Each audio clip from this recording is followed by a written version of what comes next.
Bagaimana mendakwakan tentang musik dengan teman yang dalam satu organisasi Islam dan di kampus?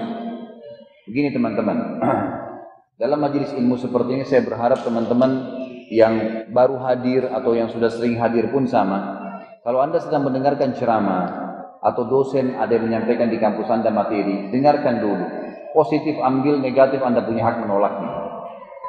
Ditanyakan tentang masalah sebuah hukum, saya akan jelaskan yang saya tahu. Anda jangan paling pertama menghadirkan defense. Kalau orang dalam menerima informasi yang paling pertama defense, dia menahan sesuatu, dia tidak bisa menerima informasi, akan terbatas sampai di situ saja. Tapi coba kita open mind, kita buka mindset kita, buka diri kita, jiwa kita untuk bisa menerima dulu. Nanti kita sortir, mana baik kita terima, yang tidak baik kita tolak. Teman-teman sekalian, musik pada saat kita bicara ini, saya akan buka perkataan saya dengan kalimat, musik tidak akan pernah bisa ketemu dengan Al-Quran. Saya ulangi, ada suara pesawat ya. Musik teman-teman sekalian tidak akan pernah bisa ketemu dengan Al-Quran.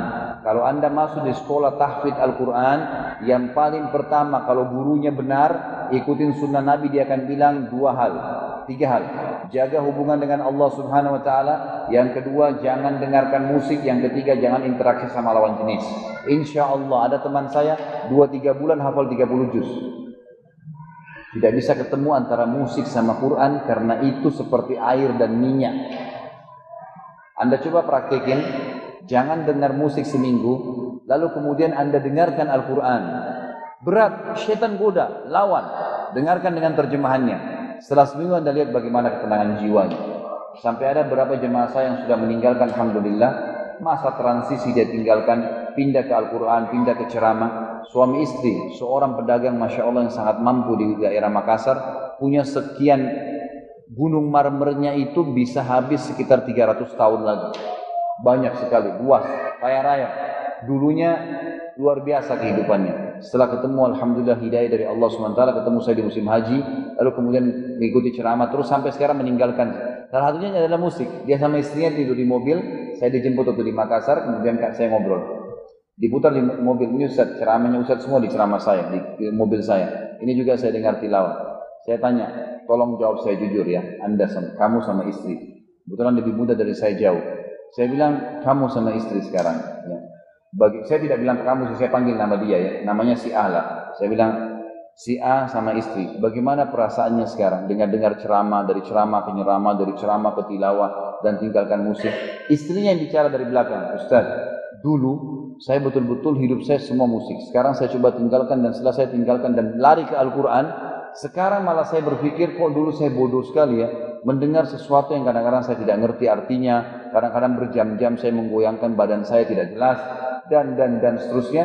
Sekarang saya dengar ceramah, saya dapatkan ilmu, saya dapatkan ketenangan jiwa, terjadi perubahan-perubahan dalam rumah tangga saya jadi tahu mana halal dan mana haram, jadi haus dengan ilmu. Sekarang suami istri di mana majelis ilmu dihadirin sama mereka.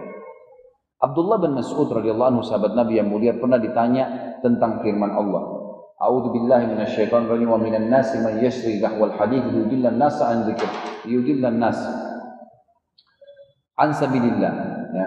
Artinya kalau Nabi, ada sebagian orang yang memperjualbelikan perkataan untuk menyesatkan manusia dari jalan Allah.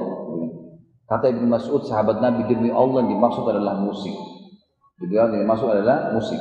Beda musik sama nyanyian, syair beda. Yang dilarang sini alat musik yang memang sudah masuk dalam tadi perkataan Ibnu Mas'ud.